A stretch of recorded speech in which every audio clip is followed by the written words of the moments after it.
ఈ శాసన మండలిలో అధికార విపక్షాల మధ్య మాటల యుద్ధం నడుస్తోంది. అదేమిటో చూద్దాం. ఇదేమి కొన్ని సాక్షి పేపర్లే రాలేదు అధ్యక్ష. కొన్ని ఏదో వేసుకున్నా తప్పు వార్త రాశారు. కొన్ని మీరే అంటారు కదా మంచి వార్త రాస్తారని, ఆ పేపర్లోనే వచ్చింది అధ్యక్ష. ఆ తప్పు కాదంటే రేపు ఎంక్వైరీ చేయమని ఇప్పటికైనా సరే అందులో అవకతవకలు జరిగితే ఎంక్వైరీ పోస్ట్ చేయమని అధ్యక్ష. ఎంక్వైరీ చేయండి, ఎంక్వైరీకి ఆదేశించండి, ఎంక్వైరీకి ఆదేశించండి. ఎవరు చేయమని అధ్యక్ష. తప్పు చేయమని అధ్యక్ష. తప్పు జరిగితే ఎందుకు చేయట్లేదు? ఎందుకు ప్రభుత్వం చేయట్లేదు?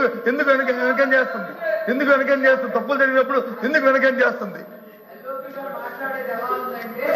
ఒకవేళ ఇక్కడ ఏదో ఒకటి మాట్లాడకపోతే తాడేపల్లి ప్యాలెస్ లో అక్షంతలు పడతాయని మాట్లాడటం తప్ప వేరేదేం లేదు అధ్యక్ష. అధ్యక్ష నిజంగా ఋషికొండ ప్రభుత్వ భవనం అని అన్నారు అధ్యక్ష. కాదు ఋషికొండ. నా బిజినెస్ కి జిఎస్టీ నోటీస్ వచ్చింది. ఇప్పుడు ఏం చేయాలో అర్థం కావట్లేదు. ఇప్పుడే ఒక జిఎస్టీ ఎక్స్పర్ట్ తో మాట్లాడు. ఇప్పటికిప్పుడు జిఎస్టీ ఎక్స్పర్ట్ అంటే ఎక్కడ దొరుకుతారు? బాస్ వాలా బీ ద బాస్. ప్రభుత్వ భవనం అని చెప్పారు అధ్యక్ష. బాకీ తప్పులు కూడా ఎందుకున్నాయి అధ్యక్ష? సరే ప్రభుత్వ మరి ప్రజావేదిక ప్రభుత్వ భవనం కాదా? ఎందుకు రకాల చూశారు? ప్రజావేదిక ప్రభుత్వ భవనం కాదా?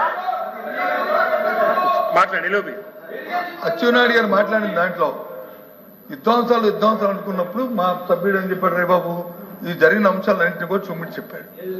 ఏది విధ్వంసం అని చెప్పి అడిగాడు. మెడికల్ కాలేజీ కట్టడం విధ్వంసమా, పోర్టులు కట్టడం విధ్వంసమా, లేదు జట్టీలు కట్టడం విధ్వంసమా, లేదు నార్మల్ స్కూల్లో కట్టడం విధ్వంసమా? ఈ సందర్భాన్ని ఆయన పుట్టుకించారు తప్ప వ్యక్తిగతంగా ఆయన ఏమి ఎవరిని విమర్శించేది? వ్యక్తిగతంగా విమర్శించారా? మీరు వ్యక్తిగతంగా విమర్శించారు. నా పేరు ఇస్తారు కాబట్టి చెప్పినప్పుడు చెప్పారు ఈ 10,500 అది 26,000.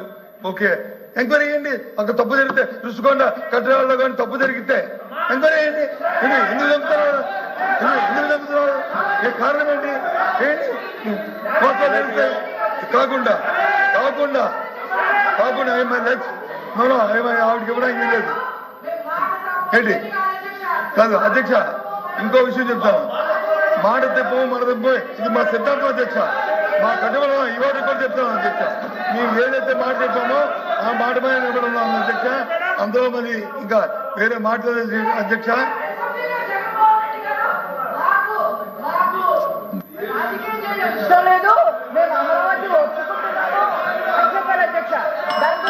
దయచేసి ఒక్క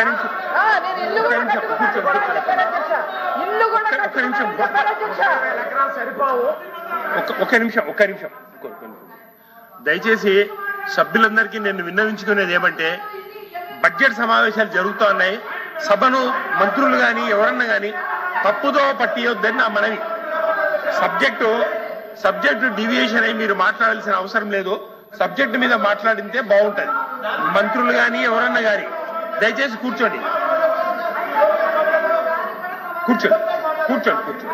చెప్పండి. బడ్జెట్ గురించి మాట్లాడండి దయచేసి.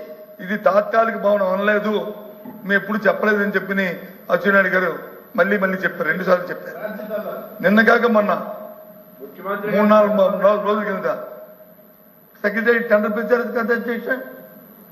మీరు మళ్ళీ మీ మాటల్లో చెప్పారు కదా అధ్యక్ష.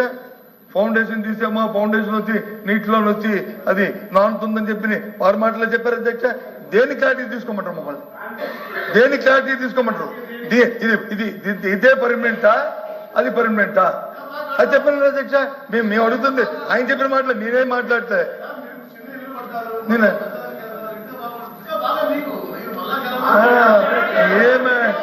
మినిస్టర్ గారు దయచేసి ఇది కుటుంబం. ఇది చెన్నెల్లి కొండం పెద్దెల్లి కొండం కాదు కదా అధ్యక్ష. ఇది చెన్నెల్లి పెద్దెల్లి కాదు కదా. ప్రభుత్వం కన్స్ట్రక్ట్ ప్రభుత్వానికి కన్స్ట్రక్ట్ ఆలోచన ఉంటుంది. దయచేసి విమర్శకి పశ్చిమర్శలు కాకుండా సబ్జెక్ట్ ఏది ఉందో సబ్జెక్ట్ కల్పని మీరు మాట్లాడండి. ఏదైనా సరే మేము మాట్లాడుతూ సమాధానం చెప్పండి. అటు నుంచి అప్పుడు ఏమైనా జరిగింది, తప్పులు ఏమైనా ఉంటే మీరు చెప్పండి. లేదు తప్పుల మీద వచ్చి మీరు ఎంక్వైరీ వేస్తారని వేయండి, తప్పులు ఇచ్చి నిలబెట్టండి. తప్పు చేశారు, ఇగో ఈ దీన్ని తప్పు చేసి నిలబెట్టండి, where ready, where base president, మీరు రెడీ, మేము కాదు మేము అయ్యేద్దాంలేదే, మేము వద్దంటే మానరే అవి చేయకుండా ఊరికే పాసింగ్ బురదల్లని ప్రయత్నం మాత్రం తెలియదు కాదు. ప్రభుత్వంలో మీరు ఉన్నారు, మీ ప్రతి సర్వాక్కులు ఉన్నాయి, చేయండి ప్రజాస్వామ్యబద్ధంగా. ఎవరు వద్దన్నారు మిమ్మల్ని? కానీ ఊరికనే బురదల్లానికి రుషికొండలు అంత ముందు ఏముండేదండి? ఆ రుషికొండ పైన ఇది మా టూరిజం గెస్ట్ హౌస్ ఉండేదే కదా, బిల్డింగ్లు ఉన్నాయి లేవు అక్కడ, అవి తీసుకొస్తే కట్టారు, తప్పేముంది? దాన్ని వచ్చి ప్రభుత్వం ఉపయోగించుకోవాలి, తప్పేముంది? అక్కడ లేకపోతే తప్పు, అవి కట్టారు తప్పు. కానీ దయచేసి అది కాకుండా ఇవాళ బడ్జెట్ మేము మాట్లాడుతున్నాం, మీ అల్వాపి గారు మీ చీఫ్ విప్ గారు మాట్లాడినప్పుడు నా పేరు ఎత్తారు, నా పేరు తీసుకోకపోతే నేను మాట్లాడదు. పోనీ అప్పుడు కూడా అడిగాను, వద్దంటే మా నిమ్మడి కూర్చోవడం నేను రిప్లై ఇచ్చాను చెప్పేవాడిని ఏంటి అడుగు మాట్లాడుతున్నప్పుడు ఏంటి ఆ విషయాలు ఏ సందర్భంలో మాట్లాడవచ్చుంది కూడా చెప్పాను, అంతేగాని ప్రత్యేకించి దాని ఒక స్టేట్మెంట్ కింద నేనేం మాట్లాడలేదు. ఆ సందర్భం బట్టి గుడిగిని చెప్పాను. అందుకని దయచేసి ఏదైనా తప్పు జరుగుతున్నప్పుడు గత 5 సంవత్సరాల్లో ఏమైనా తప్పులు జరిగితే చెప్పండి, మమ్మల్ని పెట్టండి, ఇగో ఈ తప్పు అని చెప్పి చూపెట్టండి. మేము దాన్ని చేసేదని అడిగి ఉన్నాం, అనుభవిస్తాం. తప్పు చేస్తే శిక్షించి పడవలసిందే. ప్రజాస్వామ్యంలో తప్పు చేస్తే వాడు తప్పించి తెల్లడానికి వీల్లేదు. అది మా తాలూకా మేము కాదనలేదు. కానీ ఊరికి పాసింగ్ మార్క్ చేయొద్దు.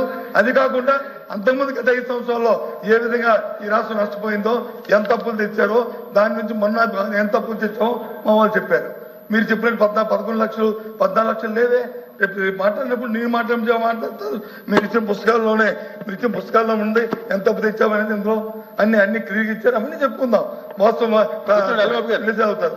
దయచేసి మీరు కూడా సమయం పాటించాలని కోరుతున్నాను. నెక్స్ట్ అరుణ్ గారు.